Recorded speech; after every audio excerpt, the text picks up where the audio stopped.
कभी आपने सोचा है कि अगर आप कभी भी जापान के बारे में सोचें तो पहला इंप्रेशन आपके जहन में आता है कि साफ सुथरा मुल्क है, मिलनसार लोग हैं, झुक झुक के मिलते हैं, किसी को तंग नहीं करते, अपने काम से काम रखते हैं, अमन पसंद कौम है। लेकिन कभी आपने ये सोचा है कि जापान कैसे एक ऐसा मुल्क था कि जिसको दुनिया में कोई नहीं जानता था, फिर कैसे वो दुनिया का सुपर पावर बना, फिर कैसे वो 1945 में सब कुछ खो बैठा, और फिर कैसे वो दुनिया की एक इकोनॉमिक पावर बना, और आज इस हाल में कैसे पहुंचा कि आज जापान खाली पड़ा है। आज जापान को एडल्ट अडॉप्शन करनी पड़ी है। जापान की कहानी है क्या, आइए समझते हैं।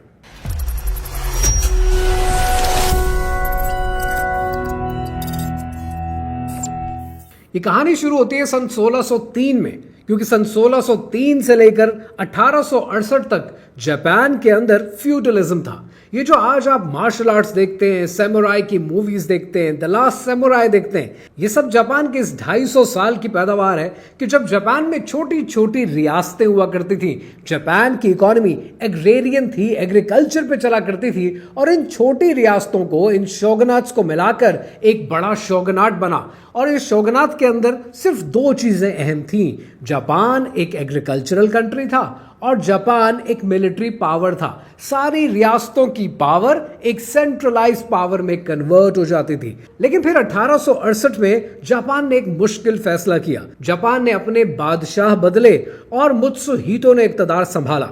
मुत्सुहितो का एक ही मिशन था कि नंबर 1, ये जो मेजी खानदान है ये पनपे, ये आगे बढ़े और जापान के अंदर इंडस्ट्रियल रेवोल्यूशन लेकर आया जाए। जापान को इंडस्ट्रियल ताकत बनाकर एक दुनिया की बहुत बड़ी ताकत बनाया जाए। 1868 में शुरू होने वाला मुत्सुहितो का ये प्लान आज भी कायम है और आज भी जापान मेजी फैमिली के जेर असर है।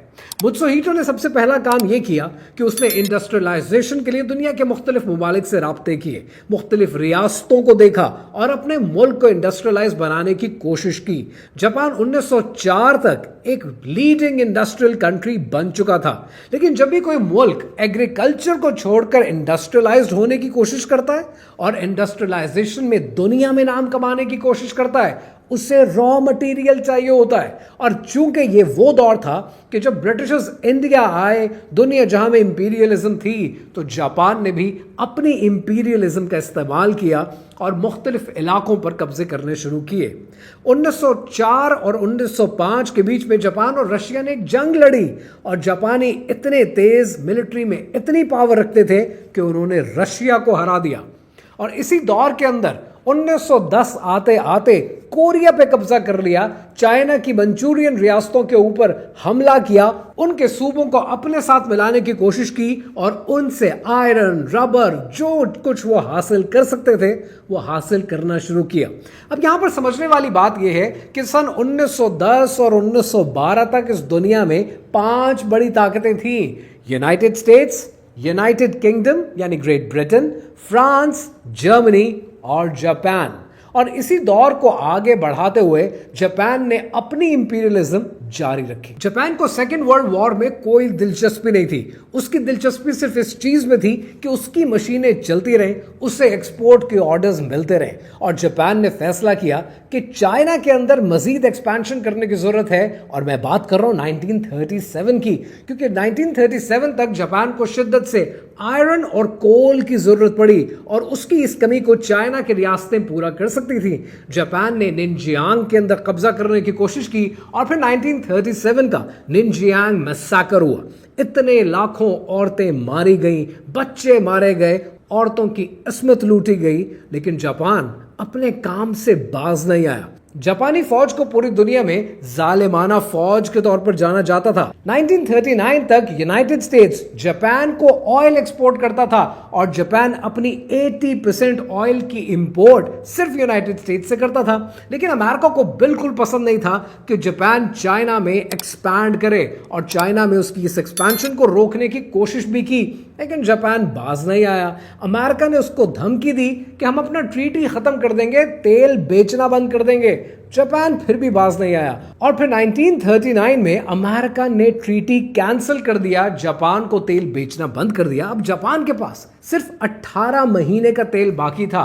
जापान जख्मी था और इन जख्मों का बदला लेना चाहता था। और फिर आपने ये देखा कि दिसंबर 1941 में पर्ल हार्बर का वाकया हुआ, जिसमें अमेरिका को जापानी फौज के हाथों भारी नुकसान हुआ, और उसके बदले में 1945 में जापान के 2 शहर हिरोशिमा और नागासाकी पर एटम बम चलाए गए। जापान तबाह बर्बाद हो गए। 1945 के एटमी धमाके जापान के टोटल फॉल में बदल गए।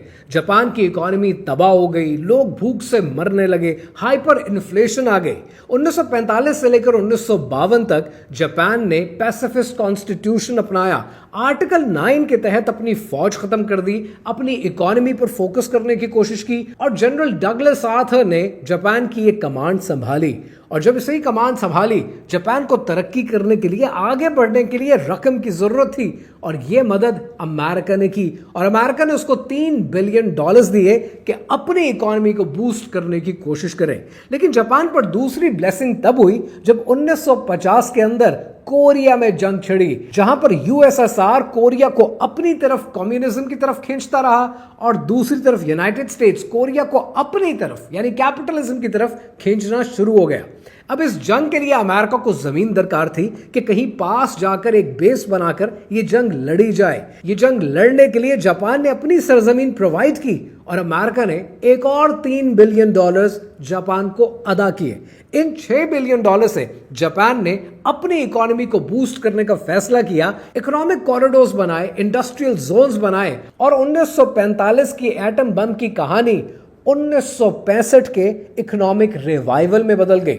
जापान में 1965 के अंदर ओलंपिक्स हुए, और ओलंपिक से पहले जापान ने दुनिया को बुलेट ट्रेन दिखा दी। 70 की दिहाई में जापान को इकोनॉमिक मिरेकल कहा जाने लगा, और 80 की दिहाई में जापान की इकोनॉमी दुनिया की दूसरी बड़ी इकोनॉमी बन गई। Japan is a perfect example of a poster child of the United states. लेकिन उसके बाद जापान में वही हुआ जो हर मुतमद्दन कौम में होता है, कुछ ऐसी बुराइयां पैदा होती हैं जिससे बाहर निकलना बड़ा मुश्किल होता है। जापान ने पहला फैसला किया कि फौज तो हमारे पास है भी नहीं, तो हम मरना नहीं चाहते, हमें जिंदगी से प्यार है। दूसरा फैसला जापानियों ने यह किया कि हमें बच्चे नहीं पैदा करने, बच्चे पैदा करने का मतलब है टेंशन लेना, बच्चों को पालना, उनकी तरबियत करना, यह हमारे लिए बहुत मुश्किल है। और तीसरा फैसला यह किया कि चूंकि हमारी अब इकोनॉमी बेहतर है, तो जहां जरूरत पड़ेगी हम कर्ज लेंगे और अपनी जिंदगी अच्छी गुजारना शुरू कर देंगे।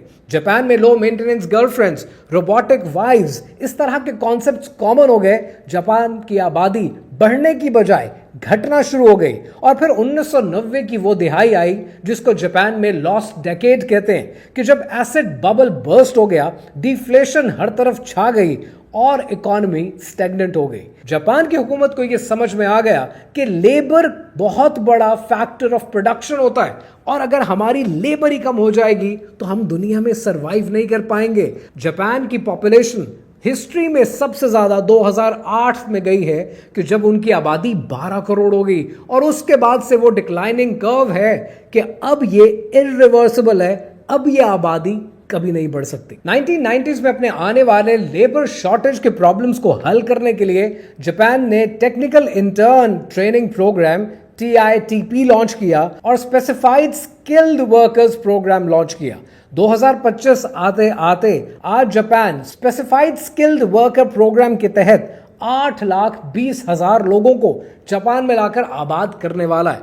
जापानीज प्राइम मिनिस्टर ने रिसेंटली कहा है कि आज जापान की सोसाइटी को यह सीखना पड़ेगा कि मुख्तलिफ कल्चर्स के साथ को एग्जिस्ट कैसे करते हैं। लेकिन जापानियों की अगर आप तारीख उठाकर देखें, ये अपने कल्चर पे बहुत प्राइड फील करते हैं, और ये अपने कल्चर को कभी भी बदलता हुआ नहीं देखना चाहते। जापान ने इसी साल अफ्रीकन होम टाउन के नाम से एक प्रोग्राम लॉन्च किया, कि जिसमें कल्चरल एक्सचेंज होगा, अफ्रीकी ममालिक से लोग आएंगे, कुछ अर्सा जापान में गुजारेंगे, एक दूसरे के कल्चर से हम सीखेंगे। लेकिन बहुत से लोगों ने इस पर्टिकुलर अफ्रीकन होम टाउन की पॉलिसी को कुछ और ही रंग दे दिया। जापान में एक नई पॉलिटिकल पार्टी उभरी कि जिसका नाम था जापान फर्स्ट, और उसका मतलब ये था कि जापान में कोई इमिग्रेशन ना हो, जापान में नए लोग ना आए। जापान आज देखने में नहीं लगता है, लेकिन आज जापानीज दुनिया के मुख्तलिफ कल्चर्स को अपने मुल्क में आकर आबाद होने के अमल को पसंद नहीं करते। आज जापान की पॉपुलेशन में फॉरेनर्स बहुत ज्यादा नहीं है, सिर्फ 2.5% है, और ये फॉरेनर्स ज्यादातर चाइना से हैं, कोरिया से हैं, ताइवान से हैं और वियतनाम से हैं। पर Japanese don't like them at all. और मजीद जलती पर तेल का काम इलॉन मस्क की ट्वीट्स ने किया, जिसने जापानीज कल्चर को प्रमोट करने और इमिग्रेशन को दबाने की हत्तुल इम्कान कोशिश की।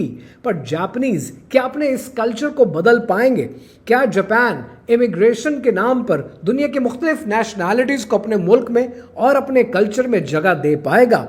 Time will tell. लेकिन एक प्रोग्राम जो जापान में जोरों शोर से जारी है वो है जापान का एडल्ट अडॉप्शन प्रोग्राम, जिसमें बड़े बिजनेस ग्रुप्स दुनिया से 20 या 30 साल की उम्र के बीच में नौजवानों को लेकर आते हैं, अपनी फैमिली का हिस्सा बनाते हैं, अपनी बेटी से शादी करवाते हैं और उसके बाद कारोबार की बागडोर उनके हाथ में दे देते हैं। सुजुकी कंपनी के जो इस वक्त सीईओ हैं, ये भी एडल्ट अडॉप्शन के नतीजे में जापान में परवान चढ़े और आज उनकी कंपनी की बागडोर संभालते हैं। Same is the case with the CEO of the company called Kikkoman, and there are many other companies कि जहां के सीईओज, जहां के मैनेजिंग डायरेक्टर्स एडल्ट अडॉप्शन की बेसिस पे आए हैं। जापान के पॉलिसी मेकर्स को तो ये बात समझ में आ गई कि उनकी लेबर शॉर्टेज अपने लोगों से पूरी नहीं होगी, लिहाजा उन्हें टेक्निकल इंटर्न प्रोग्राम या स्किल्ड माइग्रेंट प्रोग्राम या फिर एडल्ट अडॉप्शन के जरिए दुनिया से लेबर को अपने मुल्क में लाना होगा, और इससे चाहते ना चाहते हुए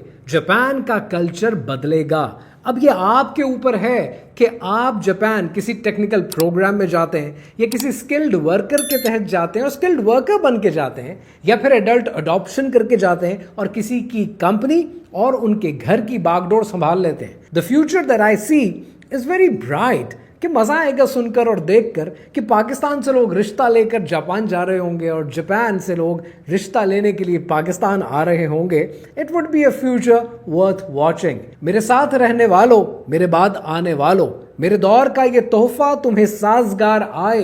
कभी तुम खला से गुजरो किसी सीम तन की खातिर, कभी तुमको दिल में रखकर कोई गुल अजार आए।